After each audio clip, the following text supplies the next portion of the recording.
There's a cold, calculated tension building in Montreal right now, the kind that makes general managers lick their chops and fans hold their breath. Adam Engstrom, the smooth-skating Swedish defenseman who's been torching the AHL like a man possessed, just made his NHL debut against Utah. Solid, steady, mistake-free.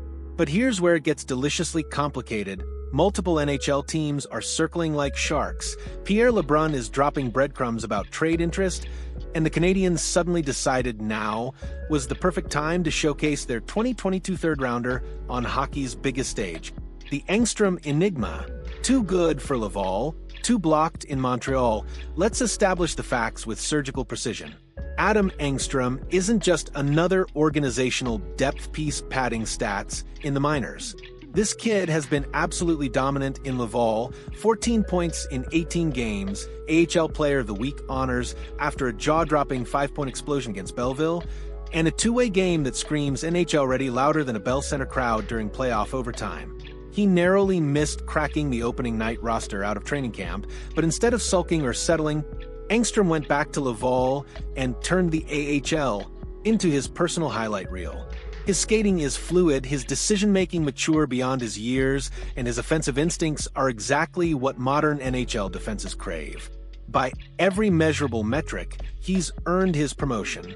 But here's the brutal reality that makes this situation so fascinating.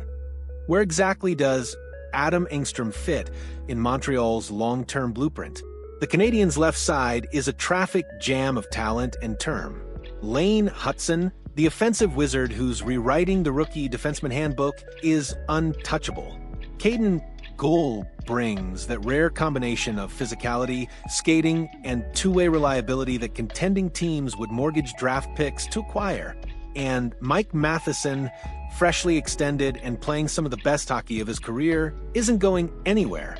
That's three established NHL regulars occupying the exact spots where Engstrom projects to play. Sure, injuries happen. Sure, roster spots open up. But if you're Kent Hughes, do you really want a potential middle pairing defender, maybe more languishing as your seventh defenseman, when he could be the centerpiece of a package that lands you the top six center this organization desperately needs? Here's where the intrigue intensifies. The Canadiens have historically used Mark Del Gazzo as their extra defenseman on road trips, a reliable veteran presence who knows his role and executes without drama. So, why, on this particular road swing, did Montreal suddenly recall Engstrom instead? And why did they immediately insert him into the lineup against Utah rather than having him watch from the press box? Pierre LeBrun's report on the Sick podcast wasn't vague speculation, it was specific intelligence. Multiple NHL teams have called Montreal inquiring about Engstrom's availability and what the asking price might be. That's not casual tire kicking. That's genuine interest from organizations who've done their homework and identified a player who could genuinely help them. When you connect those dots, league-wide interest, Montreal's publicly acknowledged search for a top six center, a crowded organizational depth chart, and a sudden NHL debut that breaks from established patterns, the picture becomes crystal clear. The Canadiens are either showcasing Engstrom to maximize his trade value, or they're genuinely evaluating whether he can force his way into their plans and make someone else expendable. The showcase game. Reading between the lines, Engstrom's debut against Utah wasn't flashy, but it was exactly what you'd want if you're trying to demonstrate NHL readiness to interested parties. He logged respectable minutes, made smart decisions with the puck, didn't get caught out of position defensively, and generally looked like a player who belonged at this level. For scouts watching, and you can bet there were plenty in the building and reviewing video afterward, that performance checked every box. No glaring mistakes, no panic under pressure, no signs that the speed or physicality of the NHL game overwhelmed him. Just solid, competent, projectable NHL defense from a 21-year-old making his debut. That's exactly the kind of tape that increases trade value. It removes doubt. It confirms what the AHL numbers suggested. This kid can play. Marco D'Amico of RG.org added another fascinating layer to this story, noting that while several teams like Engstrom, the Canadiens possibly like him even more. They're interested to see what Engstrom can do at the NHL level. That statement cuts both ways. It could mean Montreal genuinely wants to keep him and is using this opportunity to evaluate their own asset. Or it could be the kind of strategic messaging teams deploy when they want to drive up the price. We love this guy, so if you want him, it's going to cost you.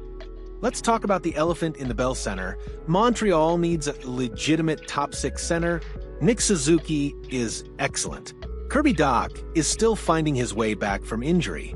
But after those two, the center depth gets thin quickly, and the Canadiens' playoff aspirations depend on addressing that gap.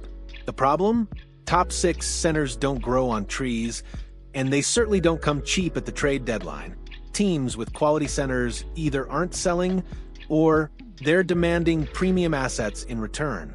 Montreal has draft picks, but they're understandably reluctant to part with high selections in a rebuild that's showing genuine progress. They have prospects, but most of their elite forward prospects aren't ready or aren't expendable. What they do have is defensive depth, specifically young NHL-ready defensemen who other teams covet. Engstrom fits that profile perfectly. He's cost-controlled, he's proven he's projectable, and he plays a position where quality depth is always in demand.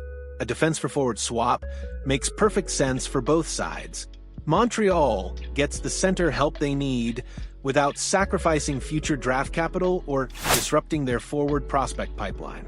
The acquiring team gets a young defenseman with legitimate upside who can contribute immediately or very soon. It's the kind of hockey trade that actually makes sense, addressing organizational needs on both sides without anyone getting fleeced. The complication: what if he forces their hand? Here's the wrinkle that could change everything. What if Adam Engstrom plays so well over the next few games that Montreal decides he's too valuable to trade? It's not impossible. Stranger things have happened. Young players seize opportunities and refuse to give them back all the time in this league. If Engstrom continues playing steady, mistake-free hockey and starts showing flashes of the offensive instincts that made him dominant in Laval, the Canadiens might decide that having four quality left-shot defensemen is a better problem than not having enough center depth. In that scenario, someone else becomes the trade chip. Maybe it's a different prospect. Maybe it's a different roster player. Maybe Montreal pivots to a different trade structure entirely. But the point is this: Engstrom's performance over the next week or two could fundamentally alter Kent Hughes' deadline strategy. That's what makes this situation so compelling. It's not just about whether Engstrom gets traded, it's about how his play influences every other decision Montreal makes between now and March. Nothing is imminent, but Adam Engstrom's name is absolutely one to monitor as we approach the trade deadline. The interest is real. The organizational fit issues are real. The need for a top six center is real. All the pieces are in place for a significant move. Whether that move involves Engstrom heading elsewhere in a package for center, or whether he plays his way into Montreal's long-term plans and forces management to find another solution, remains to be seen.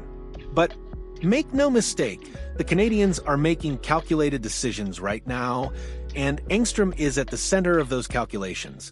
Kent Hughes didn't build a reputation as one of the NHL's shrewdest operators by accident. He's playing the long game, maximizing assets, and positioning Montreal to make the moves that accelerate this rebuild without compromising the future. Adam Engstrom is a valuable piece on that chessboard, and how Hughes chooses to deploy him will tell us everything about where this organization believes it stands in its competitive timeline. The next few weeks will be fascinating. Keep your eyes on number 98 in the Canadiens lineup, and keep your ears open for rumblings from NHL front offices. This story is just getting started.